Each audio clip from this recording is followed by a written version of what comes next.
and sleep. Every time I close my eyes, I just keep seeing that thing. Wherever I was, that place. I think that it lives there. It was feeding there. Feeding on that deer. That means that if Will and Barbara... Hey, my mom said she talked to Will. If he's alive, there's a chance Barbara is too.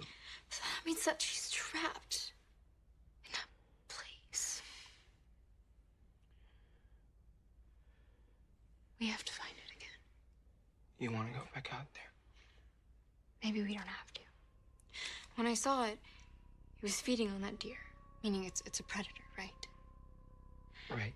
And it seems to hunt at night like a lion or a coyote. But it doesn't hunt in packs like that, man. It's always alone, like a bear. And remember at Steve's when Barb cut herself? And then last night, the deer? He was bleeding too. Sharks can detect blood in 1 part per million. That's 1 drop of blood in a million. And they can smell it from a quarter mile away. So you're saying it can detect blood? It's just a theory. We could test it. But if it works... At least we'll know it's coming.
Hello, and welcome back to another episode of Stranger Danger, covering episode 6 of the first season of Stranger Things, titled The Monster. I just again want to thank everybody who has subscribed, who's downloaded, who's retweeted the tweets that we put out there. I appreciate that very much so. But without further ado, it's Friday. It's time to get this show up and ready for you. So let's jump right into it. So the episode picks up exactly where we left off in episode 5. Jonathan was calling out for Nancy, and Nancy was in the upside down, and she starts calling out for Jonathan. And they could hear each other. That was interesting. They could hear her. He could hear her. She could hear him.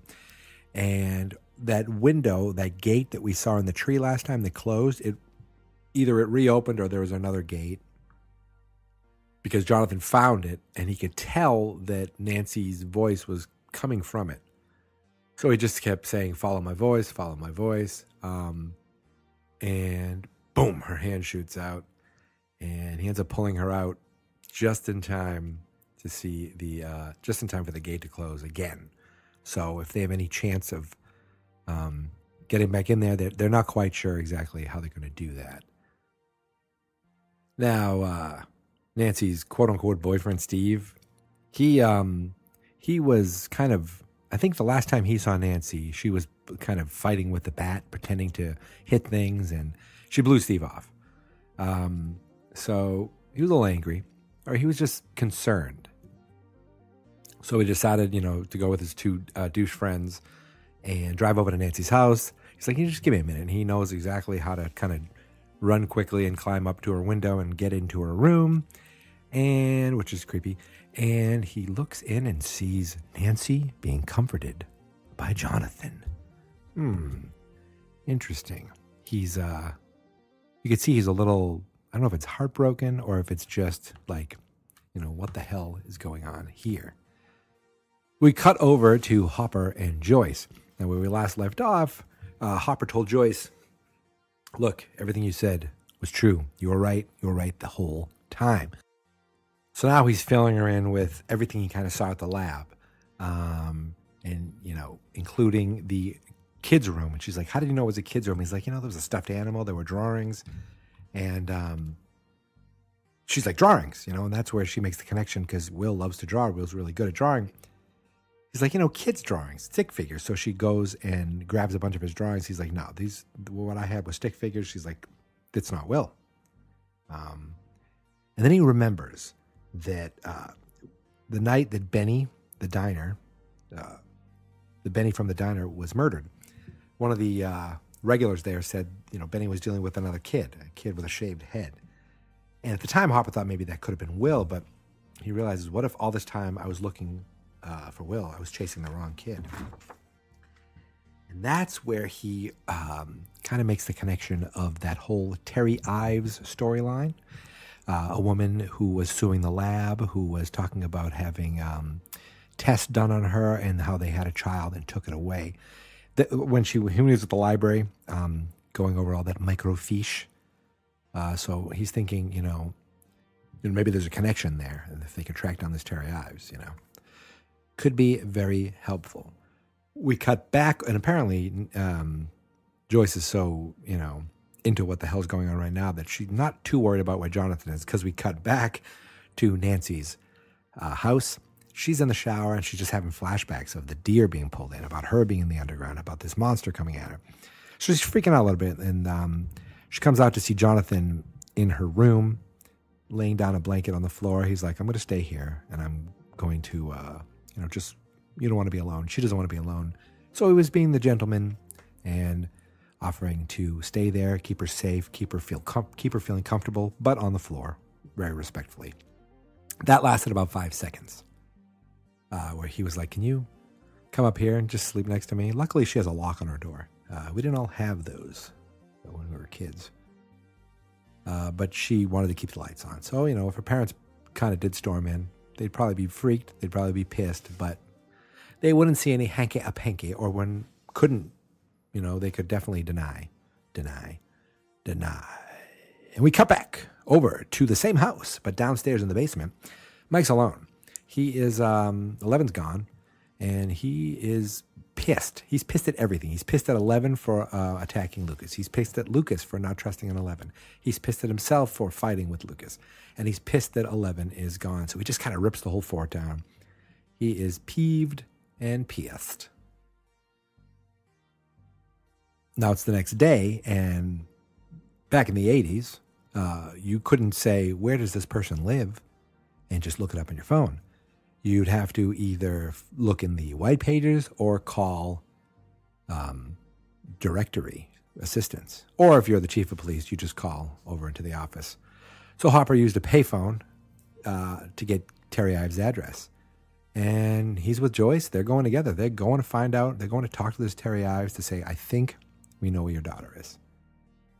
Now, it is morning, and Nancy basically couldn't sleep all night. As you heard in the opening, Jonathan woke up to find her kind of sitting there, thinking about the monster, going over different things, that the monster seems to be attracted to blood, that the monster hunts on its own. Basically, they're thinking, we have to go out there and we have to find it again, because if it can come back and forth, then maybe there's a chance Barb and Will can be back and forth as well. Something like that. But, she figured out how the monster hunted, and now she realizes we need to go and get it. Now, this woman in the next scene is, when I saw her face, I was like, oh no, that's not good. That's not good at all. The woman who worked for Brenner that showed up at the diner and ended up killing Benny, well, now she shows up at Mr. Clark's house. And you can blame that stupid principal for saying, oh, Mr. Clark has some boys who play with this ham radio that exploded.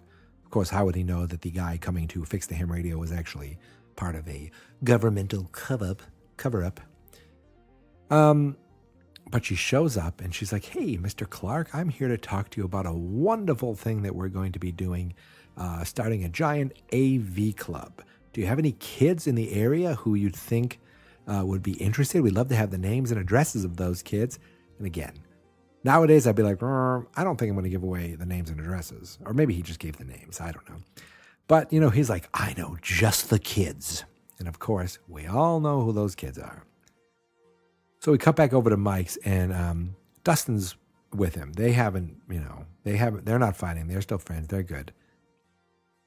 But they're arguing about the fight with Lucas, Dustin's like, you need to apologize. And he's like, we need to find 11. He goes, listen, this is what we're going to do. You're going to go over there. You're going to shake his hand. They obviously have this code, this hunting party code from Dungeons & Dragons. And just being, nerdy little kids, they have a code. You go over. You drew first blood. You go over. You apologize. Then we'll go find 11 together. Then we'll go find Will. Boom. We cut to a flashback. 11 seems to be on her bed in her room in Hawkins' laboratory. She wishes she could still be asleep, but Dr. Brenner has come into the room.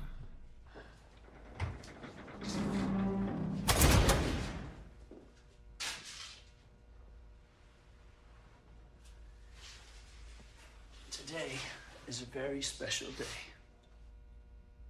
Do you know why? Because today we make history. Today we make contact. Brenner's in her room and he's like, today we make history. Today we make contact. Basically, he's like, you're very important. He's buttering her up, saying this is a very, very big thing.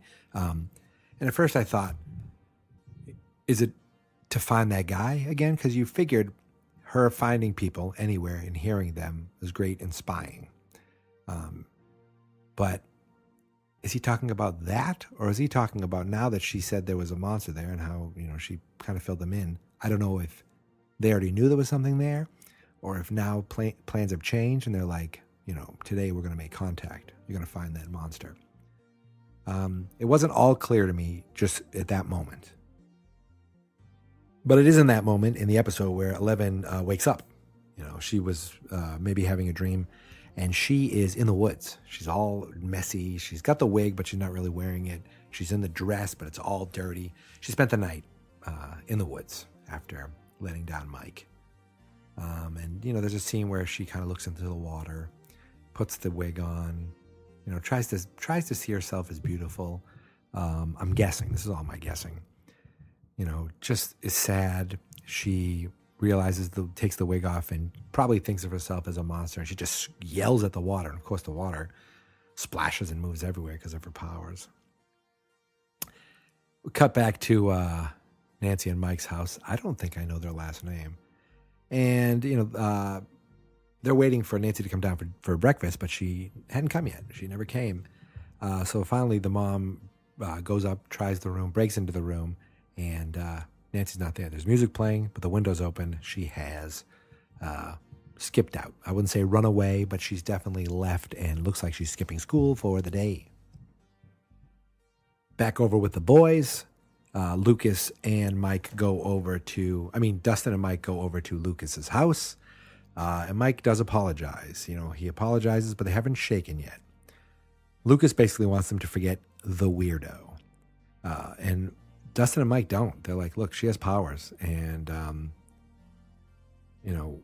we could use her. She could help us out. And Lucas is just like, not having it. Freaking girl threw him across a field. So Lucas is like, I'm out of here. I'm going to the gate. I'm going to find Will. He's going to do it on his own. He doesn't need Mike. He doesn't need Dustin. He doesn't need 11. 11 ends up finding a supermarket. And she goes in and people are just staring at her.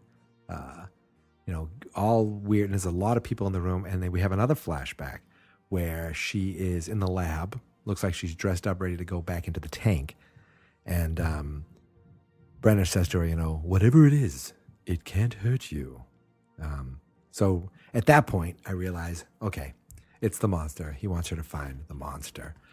She must have told him about it. So she gets into the tank, and boom, she's again alone in that black void of nothingness.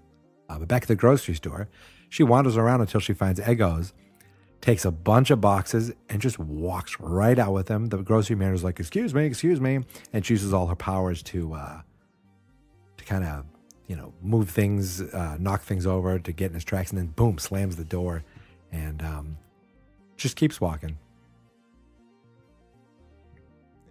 Hopper and Joyce end up finding Terry Ives' house. Her sister answers the door, and they're like, "Hi, we'd like to talk to Terry Ives about her daughter or the laboratory." She's like, "You're about 5 years too late." And they're like, "What? Can we ask her about her daughter Jane?" Well, they ask her about her daughter Jane, and she just basically sits there in a wheelchair, catatonic.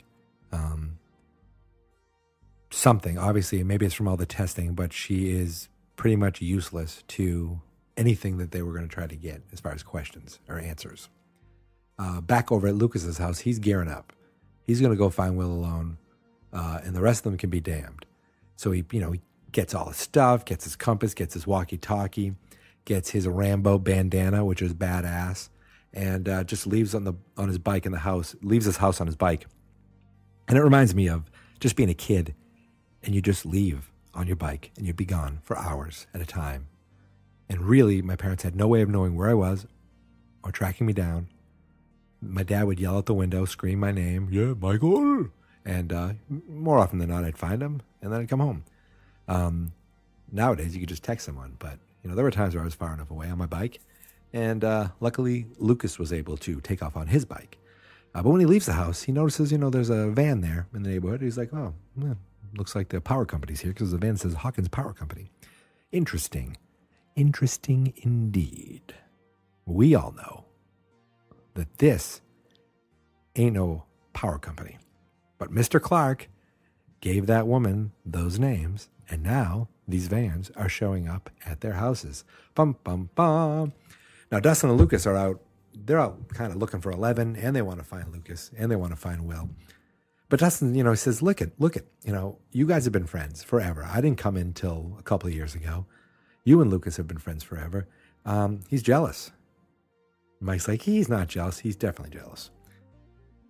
And they happen upon that same grocery store where, the cops are there. There's people kind of all sitting around like, something happened, kind of the aftermath of some sort of occurrence. And they're like, "Do you think that was 11? He's like, "Yep, I think so." And so they take off on their bikes, but there's a shoulder. They show a little shoulder of someone watching them. So I'm guessing it's the power company, again, looking for those two tykes. Back over at the Ives residence, Hopper and Joyce are talking to Terry Ives' sister. And she said, she was paid, a bunch of these college kids at some point, the government paid them basically drugs. MK Ultra was what I think either the drug or the testing was called. And believe me, look up MK Ultra. It is a real thing where she's saying, they were given LSD and put into isolation tanks. And they're like, isolation tanks? Oh yeah, you put in salt water so you can float and you lose all sense of time, space, and, anything. Sound familiar? Yeah. So they were trying to, quote unquote, expand the boundaries of the mind. But what they didn't know was that Terry was pregnant at the time. And they're like, "That's Jane. Could they have taken this kid?" And they're like, "Oh, I don't think you understand. Terry had a miscarriage." Or at least that's what they told her.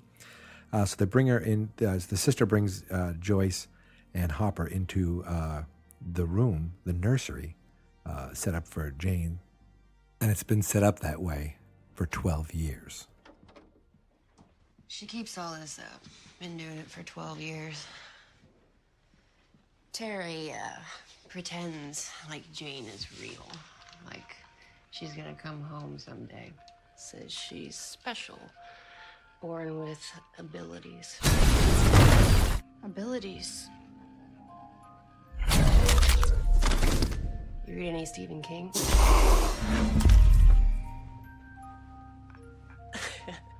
You guys look scared, actually. I mean, it's all make-believe. What kind of abilities? Telepathy, telekinesis. You know, shit you can do with your mind. That's why the big bad man stole Jane away. Her baby's a weapon of fighting the commies. You know, the doctors all say it's a coping mechanism, you know, to deal with the guilt. Do you think there's any chance she could be telling the truth?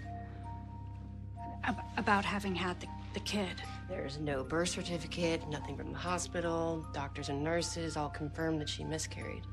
Yeah, but that could have been covered up. Right? Well, like I said, you and Terry would have gotten along.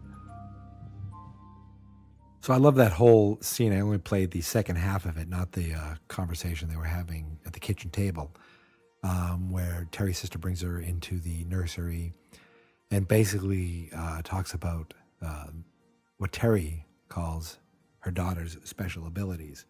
You heard some really loud noises there. That was just cuts of Eleven doing all kinds of different powers that she's done throughout the show. I thought that audio was really cool, so of course I wanted to share it with you. But we cut over now to Lucas. He's following the compass, just like the boys were before 11 screwed with the compass. And he's come right up to the lab, and it's a fence, and he's like, he's annoyed. So he starts walking across the lab, or walking the length of the fence, probably thinking I have to go all the way around this to keep going to get to the gate. We cut back to Jonathan and Nancy, and it's actually kind of a lighthearted moment where they're going through this hunting supply store, getting all kinds of traps and gasoline and weapons and bullets. What are you kids doing with all this?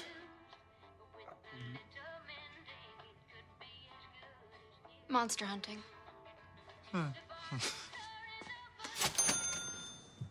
So I thought that was a fun little moment. They leave the store, and these guys drive by in a car and said, "Hey, Nancy, can't wait to see your movie." She's like, "What the hell are they talking about?" And she realizes that there's a movie theater around the corner. She thought, what possibly could that be?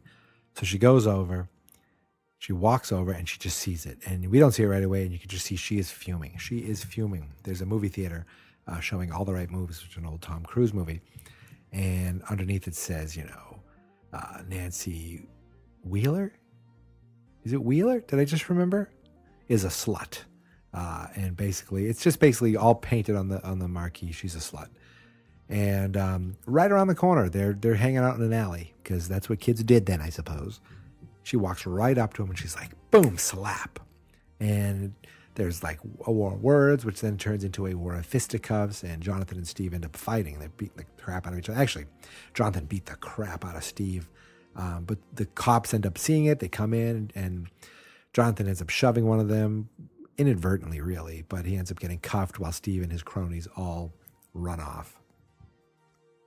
Hopper and Joyce, they leave the Ives house, and, he's just like, look, if there's a chance, what I would do or what I would give for a chance, because we all know he lost his daughter, and he, Joyce is thinking this was a dead end, but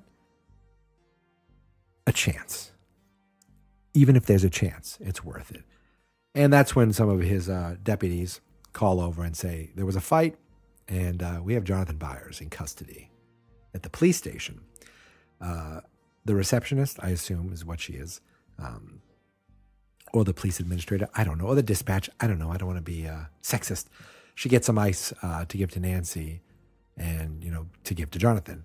And she's like, obviously, this is love. He's like, oh, no. Is that your boyfriend? She's like, no.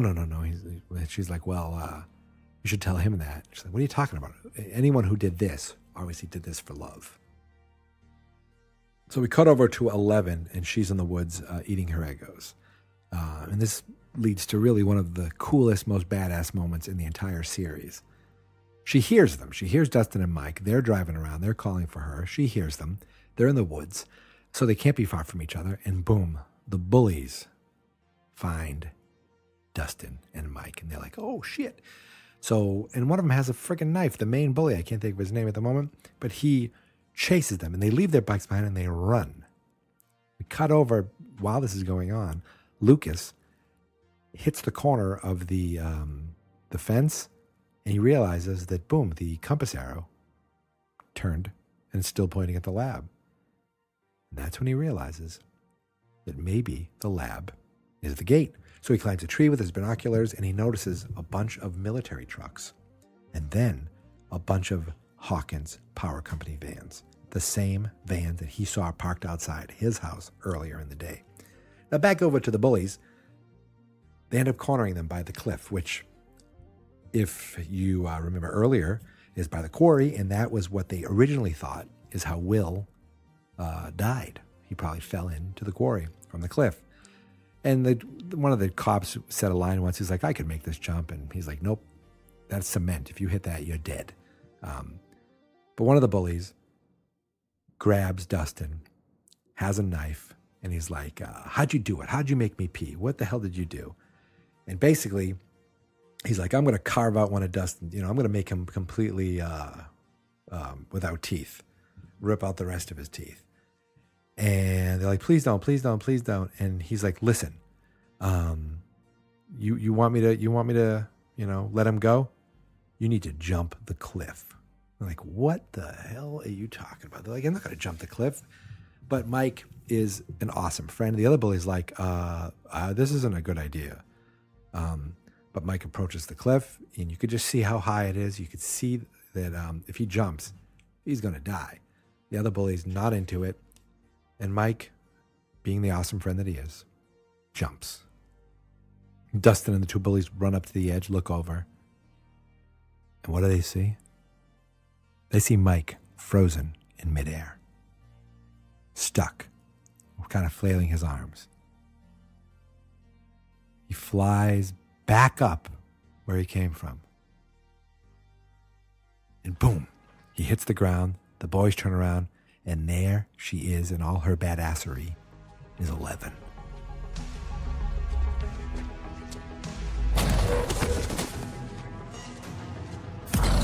Ah! She broke my arm! My arm! Go.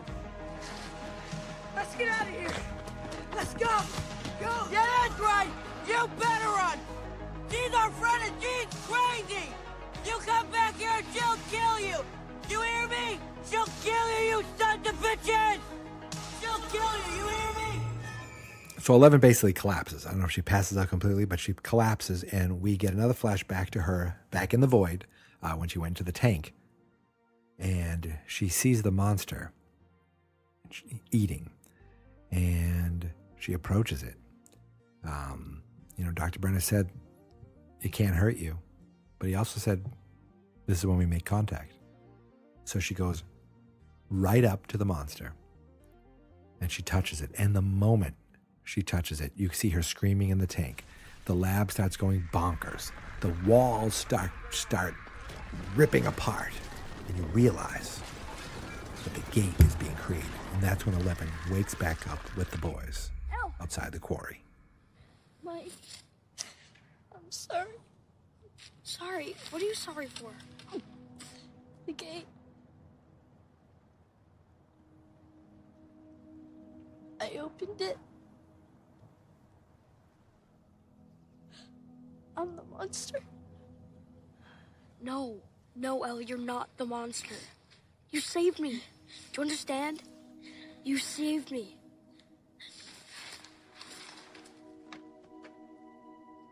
There's just a really nice visual that's actually the art for this episode.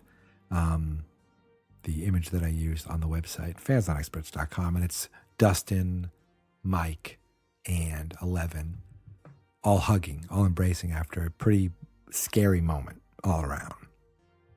So they make their way out of the woods, and they're heading back to Mike's house. But what they don't see is that someone is watching them.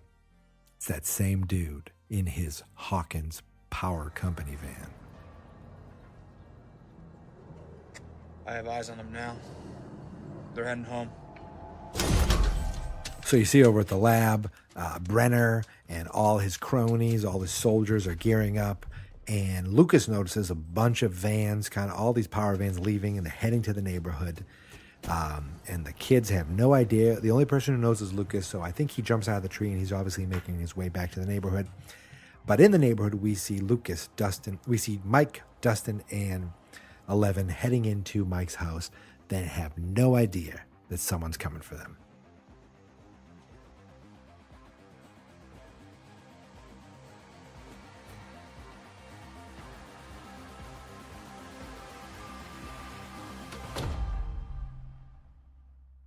And that is the end of episode 6 of Stranger Things, The Monster.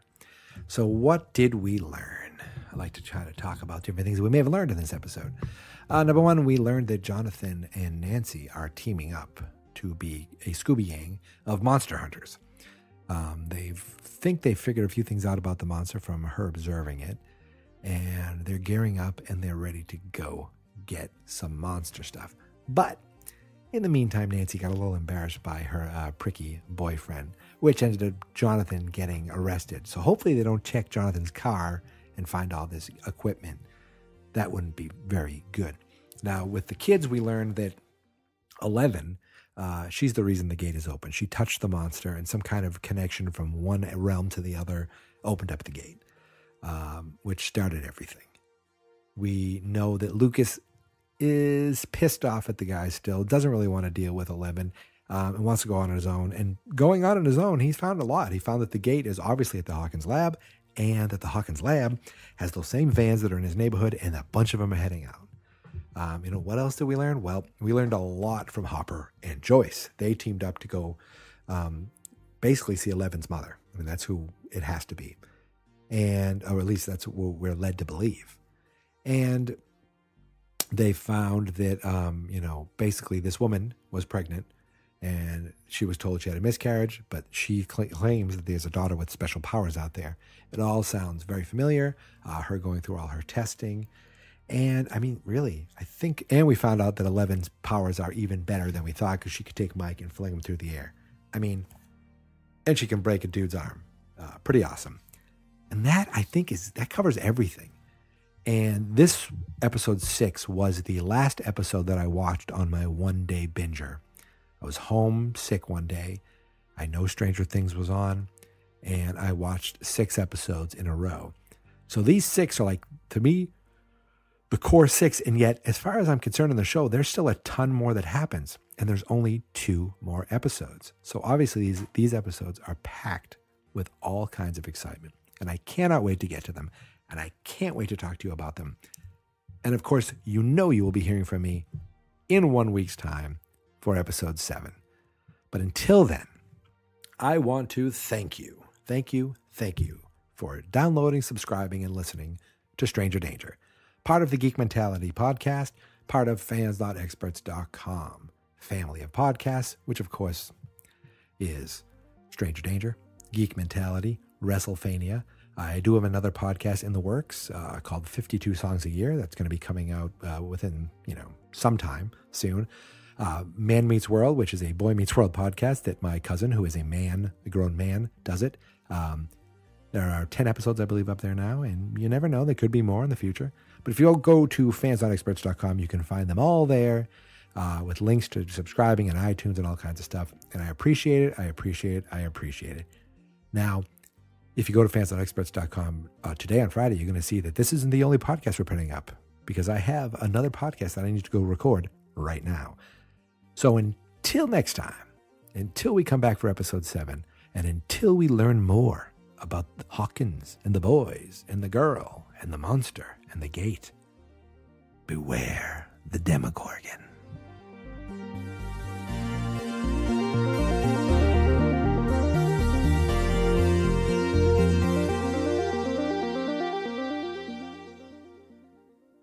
Fans not experts.